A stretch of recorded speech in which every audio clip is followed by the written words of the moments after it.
Hello and welcome to another nuanced neuroscience conversation, brain systems made simple, using the accidentally phenomenal teaching tool of AMC Plus's The Vampire Lestat, as well as the Interview with the Vampire Seasons 1 and 2 that started this journey.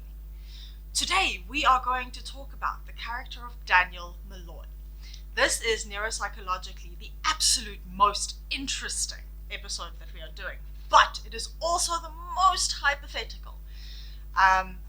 We are using information that is not necessarily in the canon, and we are using some new fiction that has been brought into the show itself, but we have a lot of verified and peer-reviewed and well-studied neuropsychological evidence when we look at diseases such as Parkinson's, which is named in the show.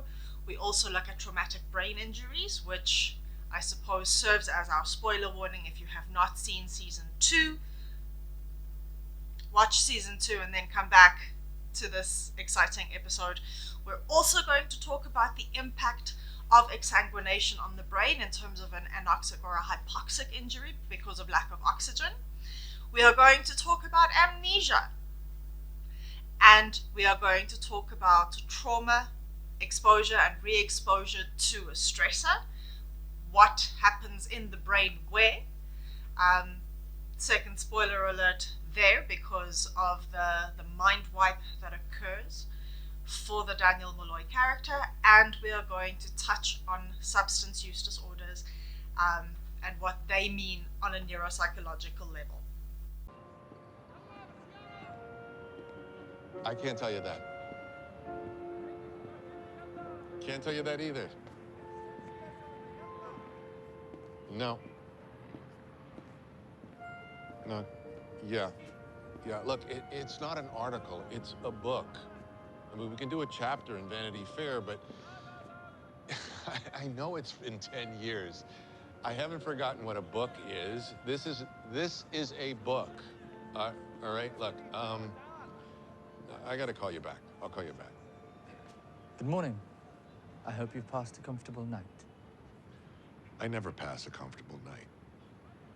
You were scheduled to have your levodopa transfusion this week. Been tapping my phone? Mr. de Pointdulac has arranged a physician to administer it here tomorrow. Well, I'll take care of it on Your my own. doctor in New York was consulted and has given consent. You'll find a note from him in your electronic mailbox. Where's Louis? Mr. de Pointdulac will be resting today. Would you follow me to the reading room?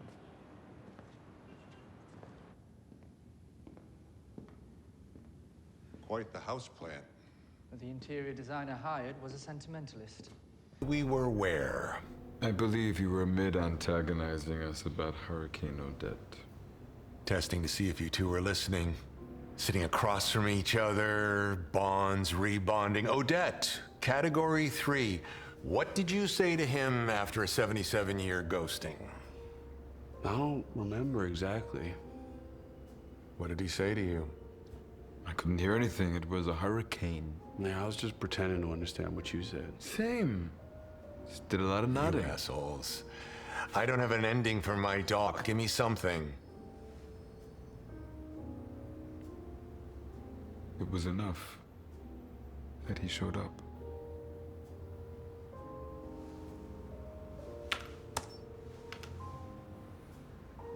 That's it? Yeah, sure. We'll just run credits over footage of Ridley gunning him down. Where's the trash go? You can see the poster. All Yarda Klapik wanted was love, and slap it over a big herpes No sore. big gotcha questions? Now that you mention it, I do have one. I knew we weren't gonna get off that easy. The fog of vampiric love. Is that a thing for you, Louis? Was love the reason why you and Armand never saw any of my gotchas coming? I tried to respect you, Daniel. I tried not to delve into your thoughts. I appreciate that. I appreciate you respecting my privacy, Louis. Gotcha, Smacha. We're both here for the last mic hump and the end of the world. Is the 3 out of 10 from Pitchfork easing the transition from niche rocker to dark monarch? I gifted the Grid conversion an anthem. It's up to them, you, What's done with it? Christ sees a hammer and nails, says, I forgot my keys to the car. Alarmists, the both of you. And, Sheridan Blackwood, dumb name. He's going to do what after? Rest? I've been dreaming of forests. Forests? Every night this month of pumpkins. I own a cabin right next to a forest, and I walk a path nightly with paper and pen, transcribing bird song. I could do that for a decade. From Iggy to Birder. I grow bored, of course. Slug my way back to the waking world, get a job plunking out Sondheim and Sakamoto in a hotel lounge. You know anyone who owns hotels?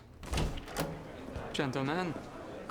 But as the vampire Lestat in season 3 still has scars from the wolf incident, I am assuming that the neuroanatomical scars and issues that have occurred in the brain, for the most part, are still going to be present. That leads us to the disclaimer. This is neuroscience commentary on an 100% fictitious adaptation of a fiction novel.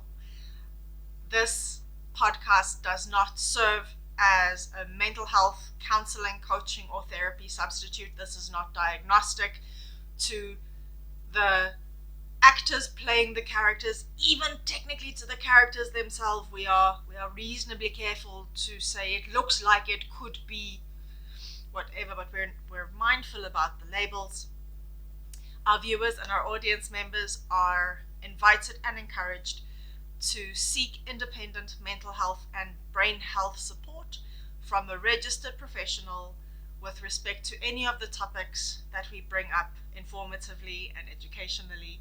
We will have links in the description, especially for this episode, because trauma and brain injuries and substance abuse, they're real and they're felt. Same with Parkinson's. Not just for the person in it, but also for the family members. So there will be some support resources listed in the description. And then just an introduction. Thank you to all our new viewers and the new audience members. My name is Melissa. I am a neuroscientist and registered counselor with Therapeutic Skills Development in South Africa. We offer counseling, coaching, consulting, and therapy, and I work with an occupational therapist who you might have met in 2 of our previous videos, and I'll get some information from him for this one as well. I endeavored on this adventure after seeing a depiction of a behavioral pattern that so closely matches the clinical picture that we see in the dysregulation of someone with an anterior cingulate cortex that is in hyperdrive. And then the more we watched the show and dissected a little bit, the more it became obvious that there are more brain systems at play. So we had the anterior cingulate cortex in the vampire Lestat, we then had the limbic Louis, and now we have also a limbic Daniel, but a very different limbic Daniel. Today's video, because of the clinical research we have, the body of knowledge we have, especially around Parkinson's disease, is going to be neuroscience heavy. I am going to keep it as fun as I can. Look, neuroscience is very fun for me, so I'm going to keep it fun, hopefully for the audience as well. If you need to take a moment, I completely understand. If you need to grab a cup of coffee to settle in and rewatch, I absolutely understand. I will also share links for resources on the limbic system in our show notes. And spoiler alerts all the way through this video. I am splicing my commentary with outtakes from all 3 seasons. I cannot at any given point stop with enough time to warn about spoilers other than I did in the introduction. So please, spoiler alert, the show is 100% worth watching. The books are 100% worth reading. And the neuroscience is 100% worth digging into. Bringing neuroscience into everyday conversation is what we absolutely love to do. But if you're watching the show just for entertainment purposes, start there. I had a sheet of disclaimers for today's introduction. Then our usual invitation for other clinicians who are talking about what they recognize in terms of potential pathologies and behavior patterns in the show. We love to start conversations. We love to explore these topics. Open invitation to reach out and have a conversation. And again, this is not a literary critique. This is not a critique on the acting. This is one day I will do a narratological and symbolic analysis, but it is not this day. Today we are meeting the deep limbic structures, very, very deep in the brain. And Walker scoops top of the key. High pick and roll from Jones. Walker triple drives and finishes with a tough left hand. That's 7 straight for Walker, who leads the...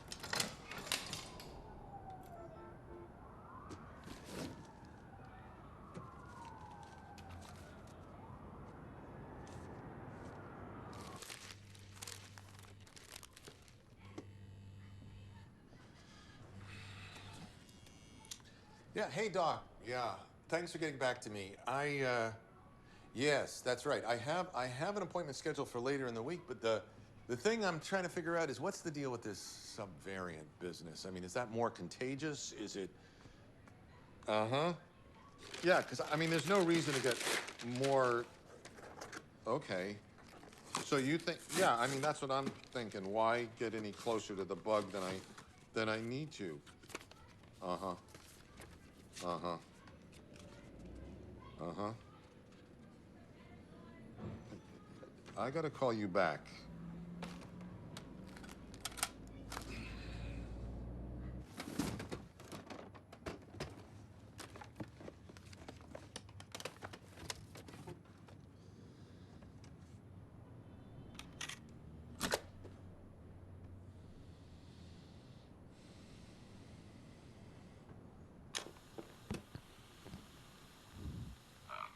First question. You weren't always a vampire, were you? No. I was a 33-year-old man when I became a vampire. How did it come about? There's a simple answer to that. I don't believe I want to give simple answers. I think I want to tell the real story.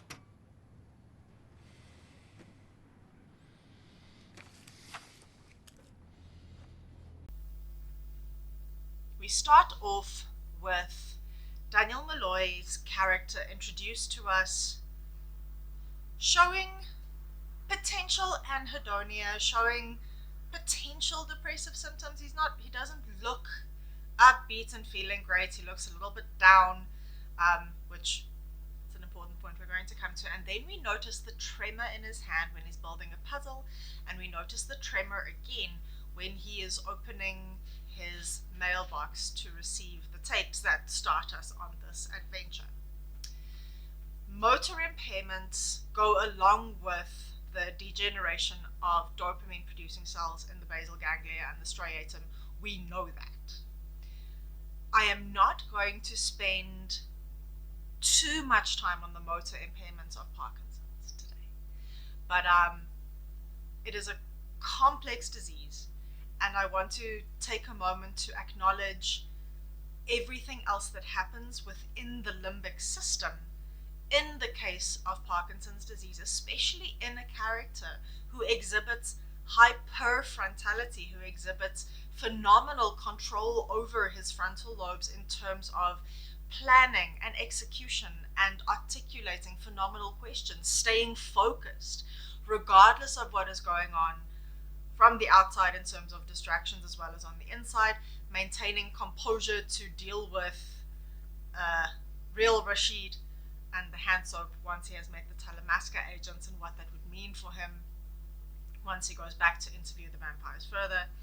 So we're gonna have a look at more than just the tremor that we observe.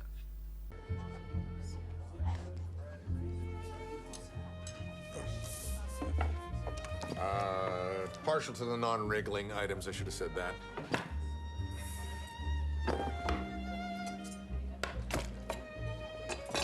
The perils of omakase. We cede power to the chef, submit to his whims, to his eye at the fish market. A series of risks. Right. Under the burning sky. The one about Enron. Black Blood, was it? You're Daniel Molloy. I've read your books. A reader. Well, prepare yourself for disappointment. I see they've separated you from your laptop. They? Off your game a touch yesterday. Perhaps they believe you've been humbled. Clever on their own. Now there's two of them. Of course, there was always two of them. You just came to that late. Gonna stop looking at you now? A little pale for Mossad, although that could be very Mossad. I wish I'd be better funded. No. I work for another watchful shop, the name of which has not come up in your conversations with them. A stake in the story I'm writing. You have me bugged, or you want me to think you do? We were tracking 900 of them a month ago. We're tracking 1,600 now. The great conversion. It's real. It's happening. Well, then you have a more immediate problem than a book being researched. Got a name? You're not the first to attempt this, Mr. Molloy. I could give you the names of 4 others who have, and they're all dead. Or undead. His name's Raglan James. Got a real name? Files have been placed with proper encryption on your comically vulnerable laptop. Most are primary sources that your infamous friends in the Anyone here a penthouse fan of wouldn't dream intelligence providing. officers? We got a live one. Dochi-sasama, Teisho-san.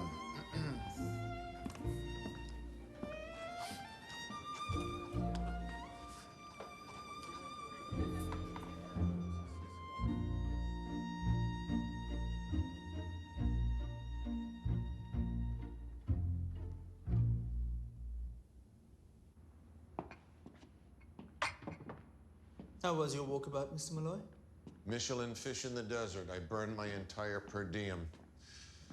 How many people in the world know what you know, Rashid? How many Rashids, Rashid? I suspect just enough to help them stay hidden. No, that's how billionaire vampires do it. How does your average Joe Mo vampire keep people like you in line? Unspoken threats? I mean, a threat is always there. He could kill us both now, but he doesn't. They are peaceful beings. They drain and disappear us. They have a biological imperative that is in conflict with human morality. But what is that morality other than rules agreed upon? Thank you, Rashid.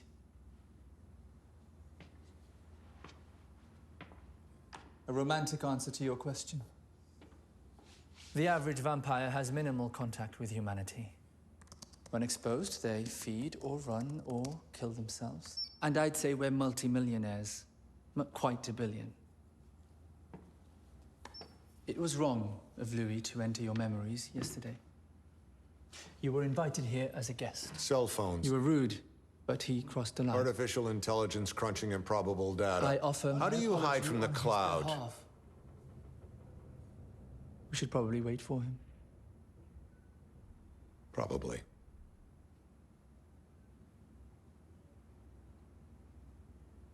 He'll awaken when the sun sleeps.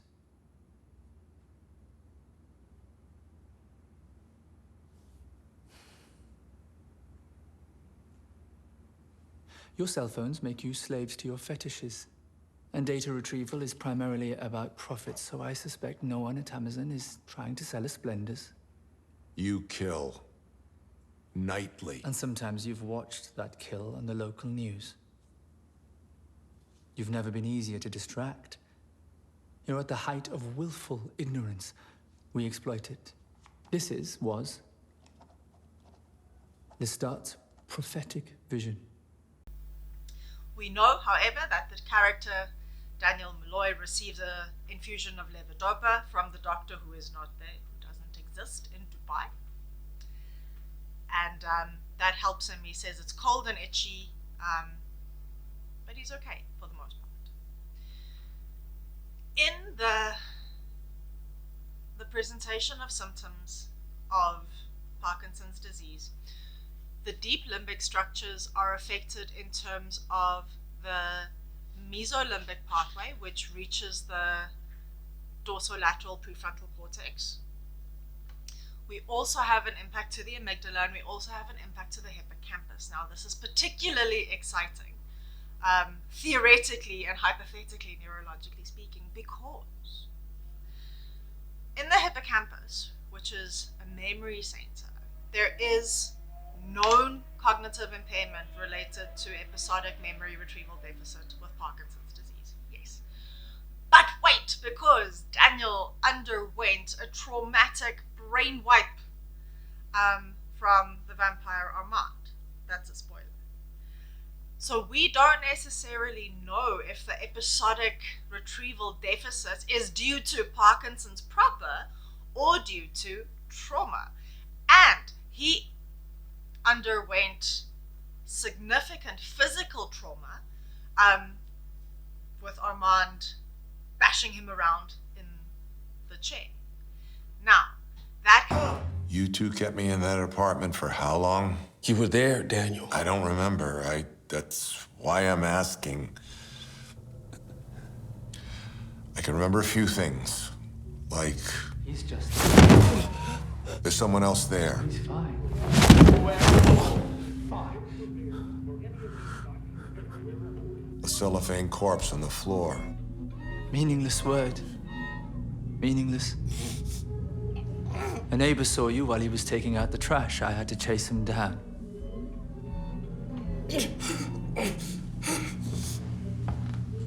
Floor slants slightly north. The boy's blood flowed that way.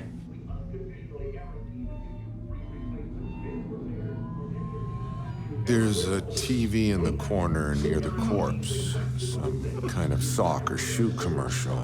These sheets of plastic tarp, some duct tape, bleach. Surely I'm next. Armand!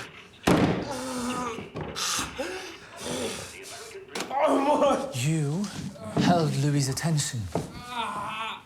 He confessed his innermost secrets to you. I wanted drugs. We didn't even have sex. 128 boys he's brought here. He said 5. And you're the first he didn't consummate and drain. It's so bad. That makes you special. Please, man. Look, I'm just a shitty little kid from That Modesto. warrants investigation. I could be on my knees in a second. Bartering with desire, is that what makes you fascinating? He didn't even want me in the end. I mean, look at my neck.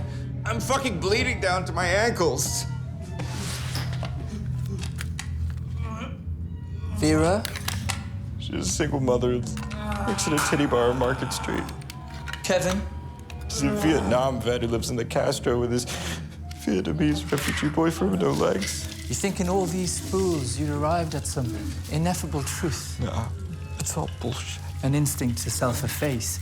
Is that what makes you fascinating? Okay, yes. I'm good at getting angles. Getting people to open up. I can't feel my body. It's freaking me out. No.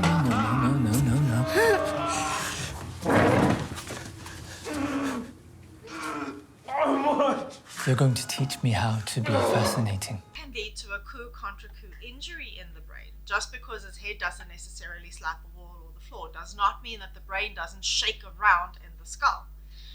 And the brain is the consistency of butter. The skull is hard and has sharp protrusion. So there is also the risk of traumatic brain injury having occurred, on top of the fact that there was significant enough blood loss that the brain might not have oxygenated appropriately between Armand and Louis, eating, draining Daniel. And then there is substance abuse, which is directly related to the mesolimbic pathways.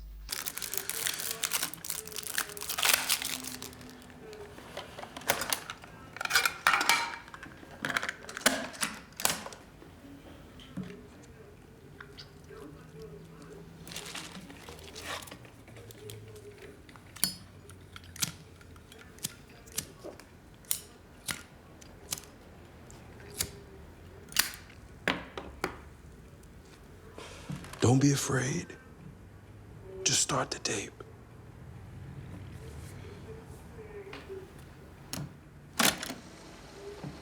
Okay. It's on now. First question.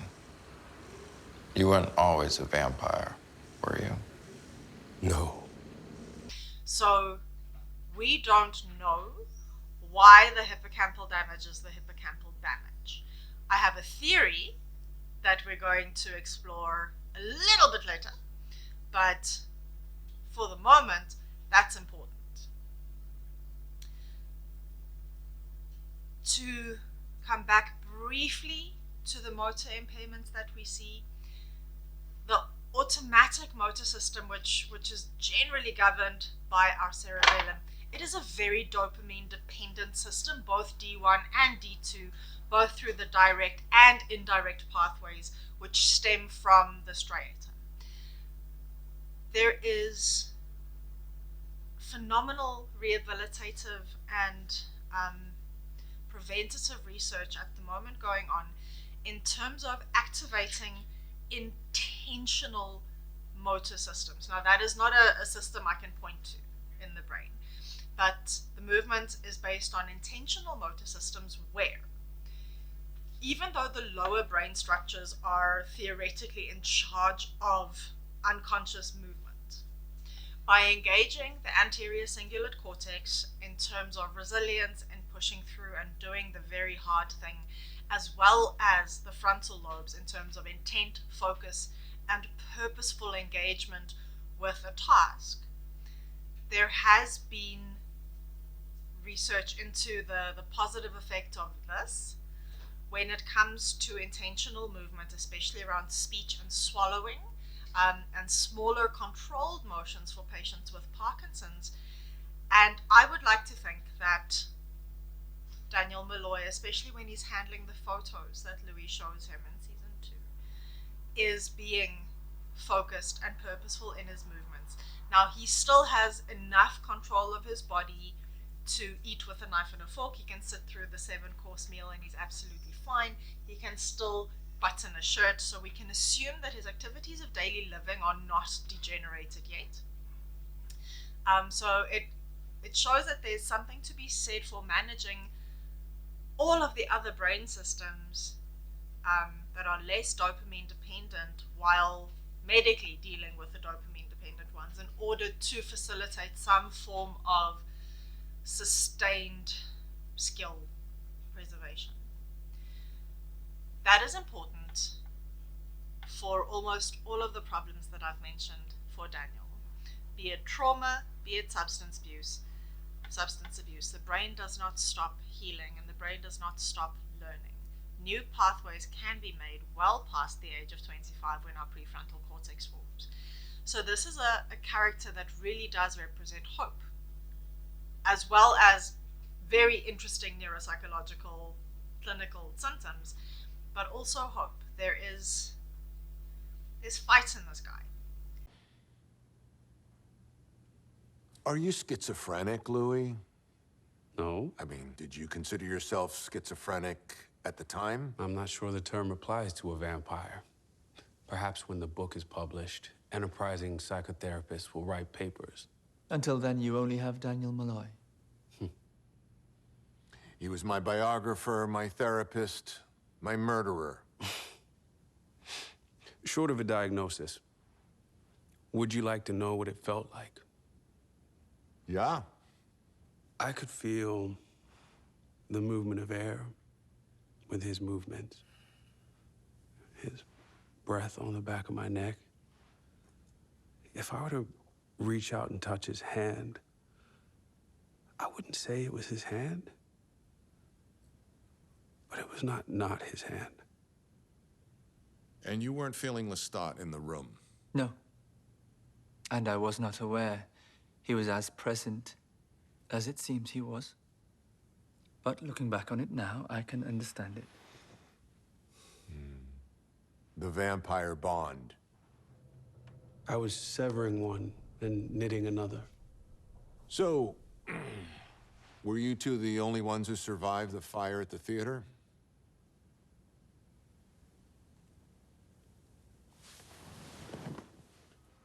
You weren't provided any information about the fire in our archives. President Spiro T. Agnew may be close to resigning. But it's enterprising. Is that what makes you fascinating? In high school, you told a girl you'd only do her if she had a paper. Oh, sorry. The fire? One of my researchers found it in the Beinecke Library in New Haven. She thinks we're working on a book about the post-war reconstruction of Paris. Claudia, in direct violation of the third great law, still journaling. And the fight is real when it comes to neuropsychology in everyday life as well. Because we're starting with the introduction of him as someone with Parkinson's disease, let's quickly touch on the highlights of the other complexities other than the tremors. So Parkinson's disease is recognizable in terms of the degeneration of the mesolimbic pathway. Now, this is important when it comes to emotional regulation. This is where depression might start, anxiety might start, not so much basal ganglia, it's a little bit more forward. Apathy could happen, impulse control might become problematic, and anhedonia is possible. There are 4 pages torn out. I'll repeat myself. I will not exploit her. Did she tear them out? Doesn't seem like something she would do. It's clear what happened. And she wrote about it, and I'd like to read it. No. When you do that, Louis, when you editorialize, however noble the reasoning, it calls into question the other shit you're shoveling my way. Or maybe you can recite it from memory as you've demonstrated before. Let's see. Bruce walked back from the fire and leaned down over me and torn out pages.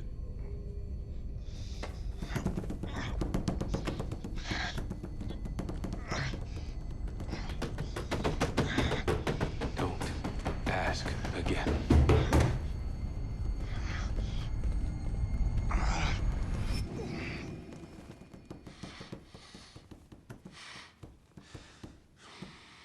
Mr. Dulac occasionally finds it difficult to talk about Claudia. Got that? Mr. Dulac would like to apologize and continue with the interview if you are in.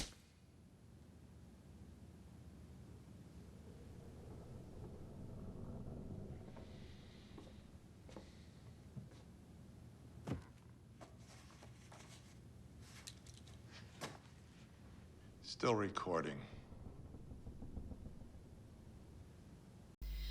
When it comes to degeneration of the amygdala, we see Lewy bodies present. Now, this is separate from Lewy body dementia, but the Lewy bodies impair the amygdala's ability to process emotions and ultimately, interestingly, to recognize facial expressions and body language. So there is the potential for misreading cues, which I think a deep dive and rewatch could point out a couple of times where maybe he was inappropriate in a question or a response. That is possible. And then in the hippocampus, where there is cognitive impairment, especially related to episodic memory, we know that his long-term memory is as solid as it can be given the context of substance abuse and trauma. But we also see his short-term memory is on fire. He goes back to reference questions, to notes. He can cross-reference what was said the day before by somebody else and consolidate the information, which again gives me a little bit of confidence that this prefrontal cortex is working hard and fast and focused and can zoom in and sift through the boring work of going through notes and things like that. So I don't see any hypofrontality in this portrayal yet. Well, isn't that neat and tidy? There was a ship. We did get on it. Yeah, I read that, the first 50 pages. Not exactly the adventure of our lives feeling I'm feeling. It was a traumatic escape. Yeah, but she didn't say that explicitly. I mean, Maybe in some of the pages that got torn out. Well, not torn out exactly, more like with a ruler, but there's a feeling that she hated your guts there for a while. Why is that?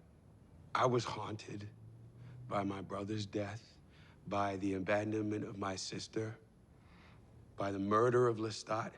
Murder? What murder? It was an act of mercy. You didn't kill Lestat. You spared him out of some fucked up idea you had about love. Love? I bled him like a pig and waited for the death rattle. You were shot point blank by an alderman. You were dropped 1,000 feet and survived. You torched Antoinette, just to make sure. Where does the trash go, Louis?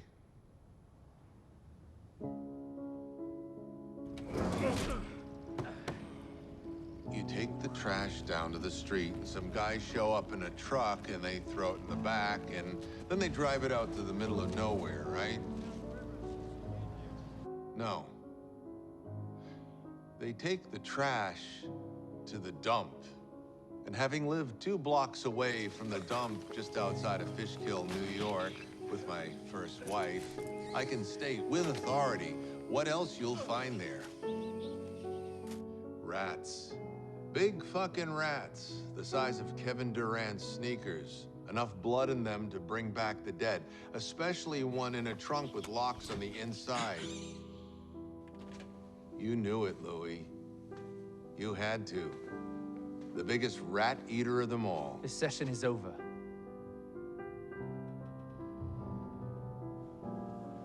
How many days in the Islamic year?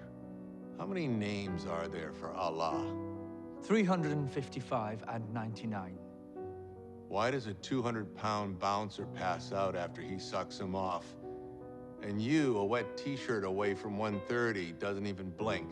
I couldn't burn him. But Claudia could. No, she couldn't. She stuck a pen in his neck. She recorded his last words in his own blood. The girl did not have a fucking problem tossing him on the grill, okay? The sun's coming up. No. We have to burn him. No. It's the only way we'll know. No! I said no! Was it raining, Louis? She couldn't burn him. You cursed her into the darkness. You chose Lestat over her time and time again. You don't need a memoir, Louis. You need 100 sessions of EMDR. You know the shit they put soldiers through when they see one of their platoon buddies get blown up in front of them? You've only heard half the story. Stop. 144 years of life, and you're still Louis the pimp, paying a whore to sit in a room and talk with you. 'Cause why? You got some story you want to tell the whole world about yourself? When you hear it, you'll be ashamed. Ashamed of what you say to him now. Please stop, Rashid. $10 million. That's my whore number. Career's been over for years. Legacy? That's for board members and assholes and loafers. My daughters aren't even speaking to me anymore, so at least I can leave them some cash. But an honest reckoning? No. This is the same shit that happened in San Francisco. Not exactly. How's it any different, Louis? This time I won't save your life. Louis can sometimes act out. I protect him from himself, always have. Stopped him that night in San Francisco. You were there. You don't remember, do you? No, I don't remember. What was that you said about memory? A monster, was it? But I saw you standing in the sun. As we age, the sun loses its power over us. What's a mediocre star to a 514-year-old vampire?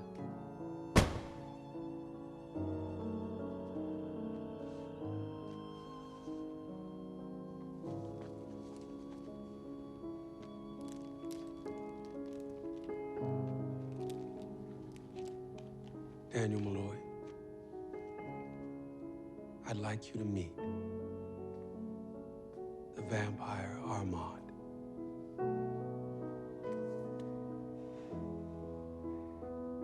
The love of my life.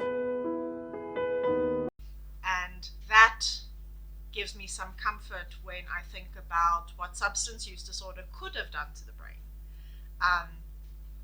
Because substance use disorder is often linked with hypofrontality. So we know that dopamine is involved in the limbic system. We spoke about that with limbic Louis. For the purposes of a complex brain like this one, we have 3 dopaminergic pathways that we need to talk about. Well, 3 and 3.5, with 1/4 being the hypothalamus spinal tract, and the insertal hypothalamic pathway, but those are not as relevant as the first 3. First and foremost, mesocortical limbic. Second, negrostriatal, which is where the motor control problems come from, and then the tubero-infundibular pathway. Is it neuroscience fun? We start with our mesolimbic cortical pathway, starting in the ventral tegmentum area, which projects from one side to the limbic structures in terms of the amygdala, importantly the nucleus accumbens and the hippocampus, and the other side to the dorsolateral prefrontal cortex. This is where I would be concerned about substance abuse symptoms. This is where impulse control would be an issue. This is where we would potentially see a decrease in cognitive processes, excessive emotional responses out of proportion to environmental stimuli. This would affect motivation, this would affect communication and social interaction processes. This is the part of the brain where incentive salience is incredibly important and where intermittent reinforcement sets off the nucleus accumbens for reward seeking to the point where the person might no longer care about consequences. They'll just keep going for drugs, for gambling, for sex, for blood, for example. Now,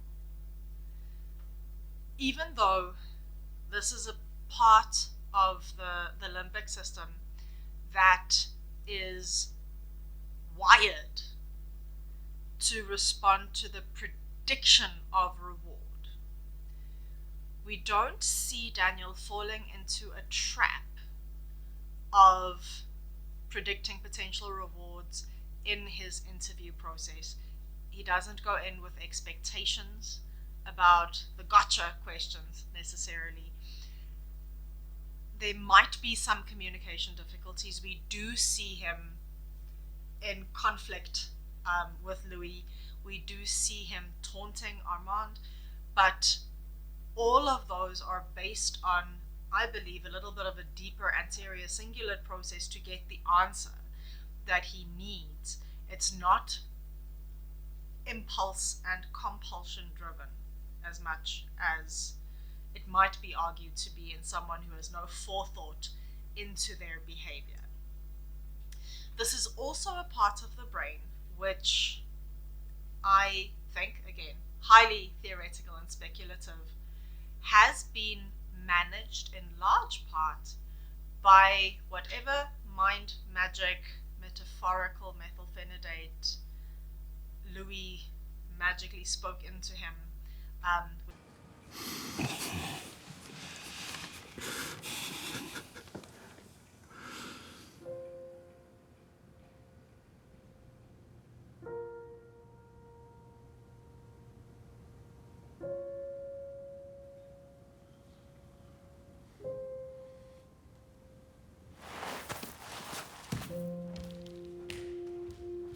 Daniel?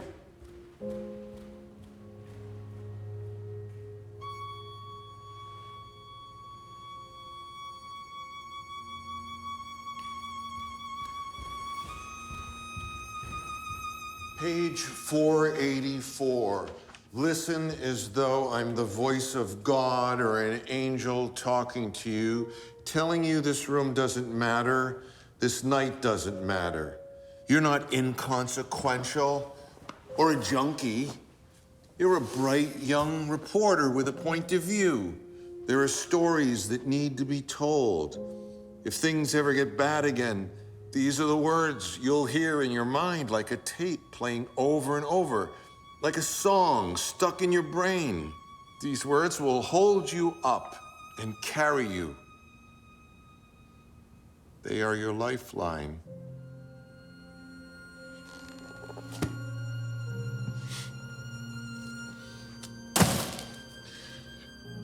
That's a freebaser I befriended for a few days at the drug den. told me to get my shit together, and then he Richard Pryor'd right in front of me. Everyone scrambled, but I stuck around, watched him burn. What always confused me was that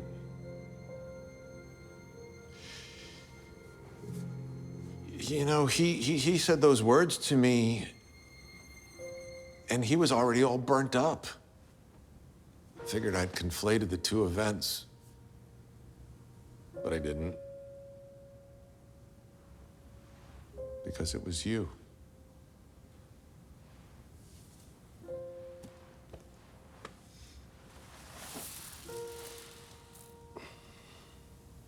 I destroyed 2 marriages.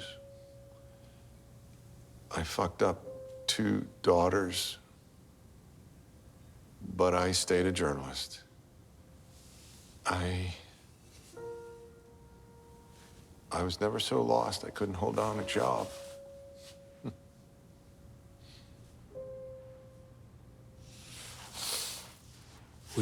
I think, gave you more drugs, distorted it all in your mind. You woke up in a drug den.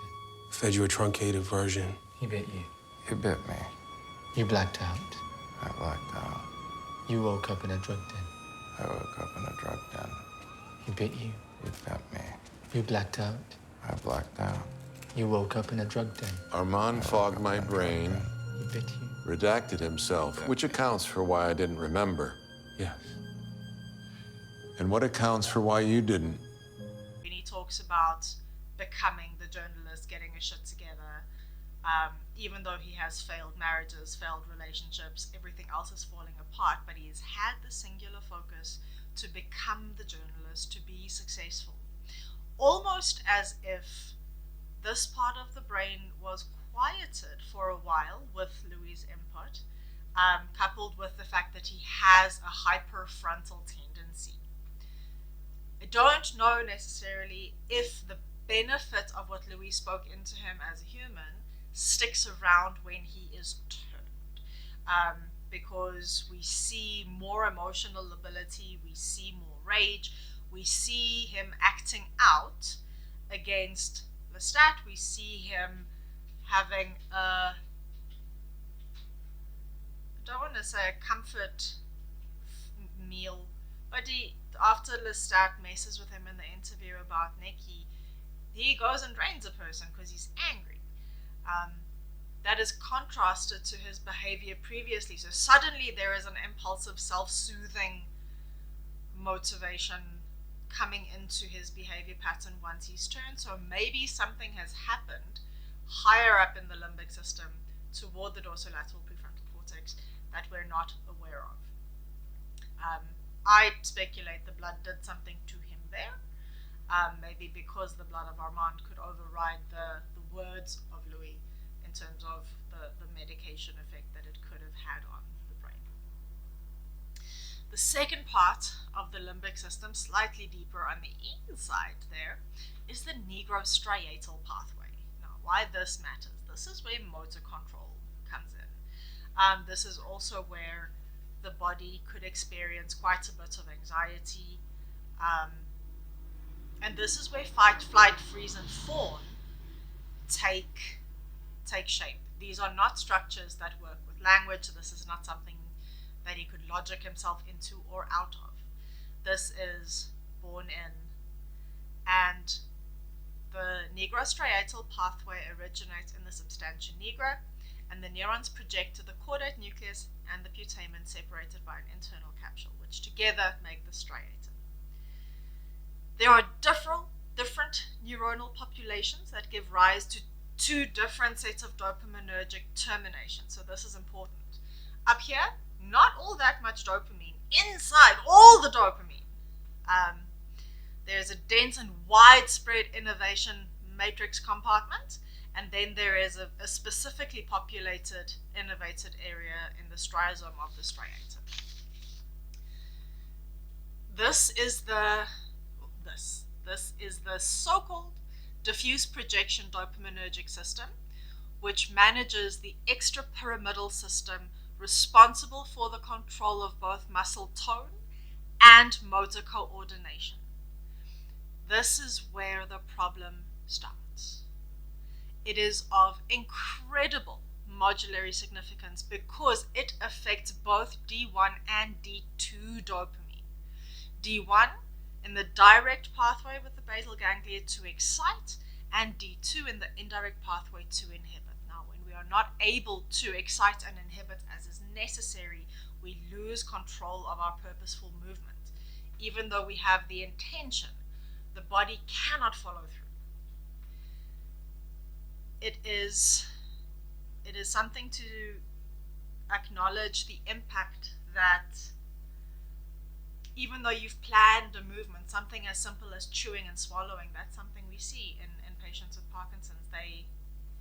The movement planning and coordination is there, but the execution cannot follow through. So planning, initiation, and expression of movement comes from the basal ganglia, deep in there. And in a magical universe where scars remain but drastic injury and illness ceases, like Gabriella's consumption. She's not consumptive as a vampire. I would like to think that there is no further degeneration of his basal ganglia, and that's meaningful. The third dopaminergic pathway is the tuberoinfundibular pathway, which originates from dopaminergic cell bodies in the arcuate and periarcuate nuclei in the hypothalamus. Now, the hypothalamus, we know, is part of the brain that deals with regulation of a lot of systems. So dysregulation there is problematic for the entire body, not just emotions, not just in the mind. Because this pathway projects to the pituitary gland. Again, part of full body regulation. The tuberoinfundibular pathway innervates the intermediate and posterior parts of the pituitary gland, which inhibits melanocyte stimulating hormone for beta endorphins, as well as the hormones of oxytocin and vasopressin, two hormones that are very important in interpersonal relations. This is where we lose the understanding of body language, of facial expressions, where we misread cues, where we misread another person, where we no longer necessarily have the connection we used to because of oxytocin and vasopressin disruption. Dopamine released at this site also inhibits prolactin secretion from the pituitary gland. Now, prolactin makes you care, makes you want to nurture, makes you want to hook in and be the mother figure almost. Prolactin, lactation. And the problem there is it affects interpersonal relationships despite knowing better, despite knowing how important a person is. Suddenly the chemical connection to the person is interrupted, and that can very much impact communication, impulse control, verbal control, and the central executive system because of the dorsolateral prefrontal cortex, which is impacted by the limbic system's dysregulation. We are moving on to some of the trauma and memory discussions regarding Daniel Molloy. As you can see, here's a continuity error, different wardrobe, different lighting. It is the next day in our recording process. I wanted to take a moment to watch the final episode of the series to see if what we were saying still tracks, and it does, which is very exciting. So there's been a bit of a delay in this one's process, but we're going to round it off now. We've pretty much finished off the conversation on Parkinson's, the brain Parkinson's, and the limbic system, and how that has played out for the Daniel Molloy character up until this point. And we're going to move on now to I believe the actor is Luke Brandon, who was in Jojo Rabbit, who plays the younger version of Daniel Molloy as the young reporter who is... You You've overstepped now, boy. Listen, no, obviously you didn't do it, but you were given the gift, and I've been hearing you bitch the night away about it. And since you used the past tense about her, I figured she... She what? Well, I could see where this is going, and... And what? And give it to me. I won't waste it. I think you could use me. I think we have an energy, you and me. I could be your Lestat, your Claudia, but better. I mean, I got a little bit of both of them in me, plus a few things they don't. This, after all I've told you, is what you asked for, boy! Yeah, well, you don't know what human life is like. I mean, you've forgotten, man. I mean, you don't understand the meaning of your own story. Clearly in the grips of a substance use problem, coupled with the trauma that he is experiencing. I'm harping on those things because they all impact the limbic system and how we encode memory. I want to track back for 1 second to just remember Parkinson's has a hippocampal effect where there might be episodic memory recall problems. If we look at the norm group data for patients with Parkinson's in terms of the repeatable battery for the assessment of neuropsychological status, we notice a very definite decline in both immediate and delayed memory, but we see that language stays within the mean range. That is vastly different to how a brain injury looks. So there's something to be said about the systemic presentation about what's going on. And this is also why my gut feeling is, even though it's somewhat confirmed through events that we are about to experience in season 2, that this particular episodic memory lapse is not due to his Parkinson's, and he also doesn't seem to have any other delayed memory reactions. And as the character has presented, as I've said, his immediate recall also doesn't seem particularly affected. So I am going to close our chapter on Parkinson's for this memory lapse. The memory lapse, I am going to, based on observation, not diagnosis, categorize as psychogenic, retrograde, focal amnesia. So not necessarily all related to exterior trauma, head injury, or exsanguination. I think there's a little bit more at play here. It is episodic. Again, the trauma that was experienced that night in San Francisco is the only memory lapse that the character reports.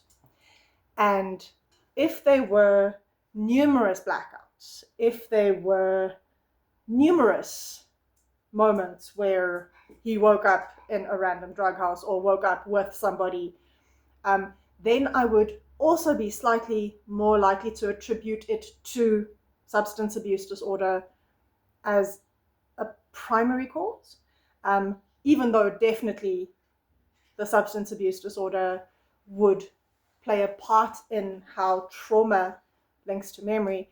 Because this is a single episode, he has managed to write a memoir with good insight and correct himself in his incorrect remembrances. I don't think that it's all substance abuse. And as the character Armand says, when Daniel corrects Armand on something, your memory is better now than almost any humans. So I'm also taking a little bit of the substance use disorder off of the table, even though we know when there is a blackout state, memory encoding in the hippocampus does not happen the way that it's supposed to happen. So there is literally blank space where time doesn't exist for the brain in that moment. Very dangerous to the brain, especially if there's drinking as well, because alcohol crosses the blood-brain barrier. It is entirely neurotoxic for all processes. So we know that there are two types of learning that occurs. There's hippocampal learning, which is based on declarative memory. It is more semantic. It is based on my narrative of myself. It is how I map my world. That is related to schemas. And then we have procedural memory, which is like muscle memory, which is how we embody ourselves in the world. And that happens slightly more toward the cerebellum. That's a deeper, non-verbal form of learning. And this is where trauma theory and somatic therapy is very interesting, because people like Bessel van der Kolk have really shown that the body holds its score. Trauma is not something we necessarily have a semantic recall of, but the body knows. Why? Because the reticular activation system, which is also deep, that goes for survival, that is a threat detector that has to kick our sympathetic nervous system into arousal in order to fight, flee, freeze, or fawn, even though fawn is a learned response to an extent. Our attention, perception, and memory formation is different when it is procedural. Now, Daniel talking about what has happened, what he remembers, what Louis remembers, is supplemented by Louis asking him sensory questions. Put your body in the chair. What did you hear? So when we ground through our senses, and we can often also evoke memory through our senses. But what I suspect has happened is that Daniel's central nervous system is having a reaction to both of the central nervous systems to whom he has been exposed before, even though there's no hippocampal declarative memory of it. They hijacked the script of the event. But the rest of him, the body, the embodied nervous system, the sympathetic nervous system remembers, because one threat exposure is enough to teach us not to do something again. You learn the lesson about not putting your hand on the hot stove. Once you put your hand on the hot stove, you never have to learn it again. Why? Because it hurt. Pain and memory teach the brain, and it is not necessary to language or frame that. We see Louis dysregulate and bite and start to drain Daniel. So that is the first trauma that he experiences. Then there's a fight between Louis and Armand. Louis runs off into the sun. Armand goes and saves him. And Daniel is semi-conscious, so there might be some traumatic brain injury here, because he is exsanguinated, slammed into a wall, so coup contra coup injuries. And he's observing trauma. He is also possibly anticipating what could be going to happen to him there. And that is also where the limbic system goes into overdrive. We understand anticipatory dopaminergic release. We also understand endorphins and adrenaline. And when cortisol, endorphins, and adrenaline flood the person, the body, it is also very difficult then to access language centers, and especially to then internally script. But I think when Daniel Molloy's reticular activation system is exposed to the nervous systems who attacked him and nearly killed him before, something goes on alert. And that is why he is suspicious of the Armand character. And I also think ultimately, even before the revelation is completely settled in his mind, why he taunts and pushes back against the Armand character as much as he does. He knows something is wrong, he just doesn't know how he knows, and he doesn't know exactly what it is, because attention and perception and memory were based on survival in those moments. We see how he is then put into a state of hypnosis, so there is a brainwave interruption when Armand speaks to him. I don't know necessarily if this is how they do it, but it is reasonable to assume that he would have many jumpy beta brainwaves, and then they interrupt that process and start re-scripting. Now they're scripting the part of the brain that did not encode the memories. They're not reliving, they're not processing through movement or somatic integration.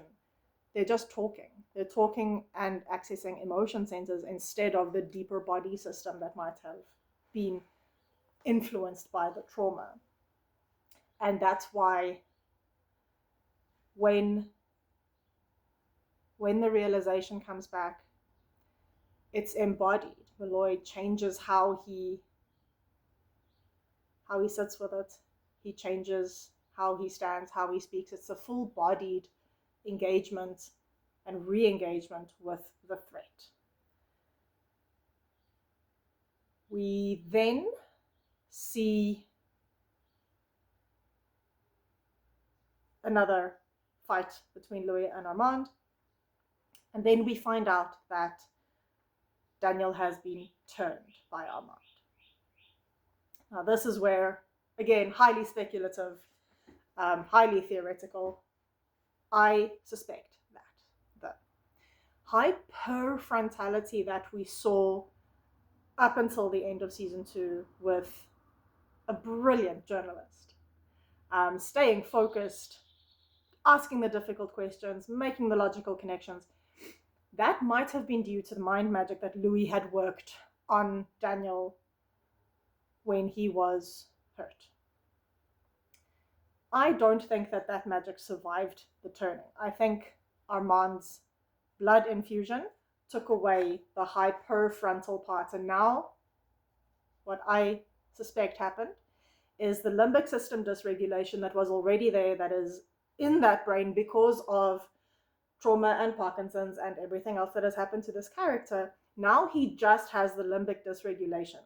He doesn't necessarily become hypofrontal, but he's no longer hyperfrontal, and now he acts out on impulse. Now he has fewer safe interpersonal relations, and he relapses on substances through taking in the blood of people who are substance abusers. That took forever, right? Run it back about, I don't know, 4 minutes. Been trying to crack those cheeks for 2 months.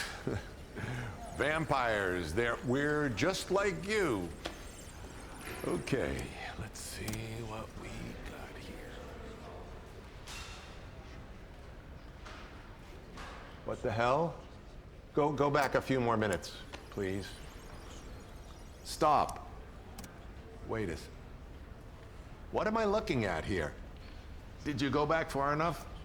All right, let's keep going back. Yeah, right about there. Stop. Can you get out of my eye line? Yeah. What the? Where's the part where he talks about transforming Nikki? What? He just sat there like a fucking blow-up doll and no one said anything? Nothing? You gotta be fucking kidding me. What is this? No, yeah, it was frickin' Weirdsville. You just sat there for like half an hour, eh? He was crying fucking blood tears. Did no one see that? A mean-spirited telepathic prank. A price paid for amusing my muses. It brought poor Dan to his knees and seeded a hate for me inside him, there to be warded in the sunlight later. Obviously one of those, fakes.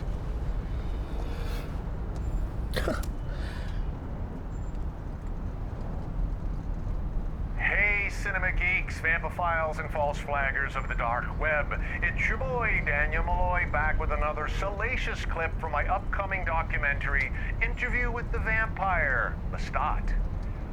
And so, when did you first meet his girlfriend, Sophia?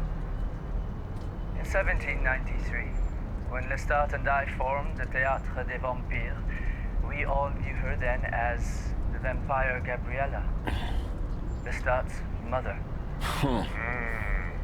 And so here he is, 2 months after his, quote, murder, taking a break from recording his posthumous album to bone his mom on the Von Sasquatch studio couch.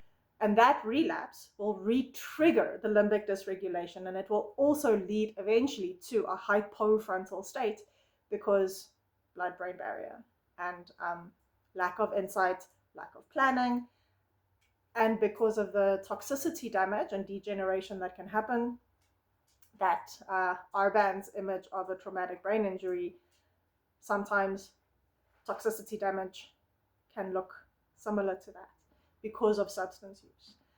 So his sobriety, such as it was, even though he was imbibing alcohol, his sobriety from drugs has now just been undermined in a brain that essentially froze at a point in time where it was already sensitive.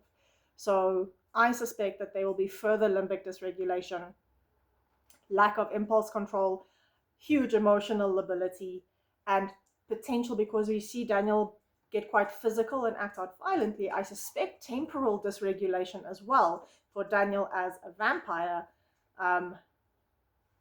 Hopefully, we're going to see that in season 4. Thank you for your indulgence and your patience with this episode. Please watch the series as it stands. It is very interesting.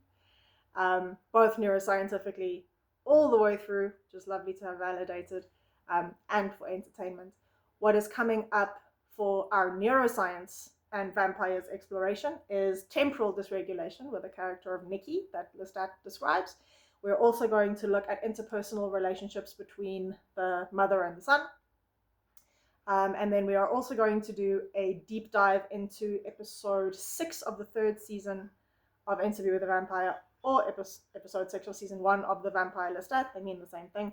Looking at the interpersonal relationships between limbic dysregulation and anterior cingulate dysregulation when there is interpersonal conflict. Because that is where we found a beautiful comparison theoretically from different seasons. Now we have 2 bodies in the same room dysregulating in conflict and crisis to see how the different approaches to communication occur with those different brain structures. Thank you very much for watching, and for everybody who has subscribed and engaged with the content. We really appreciate it.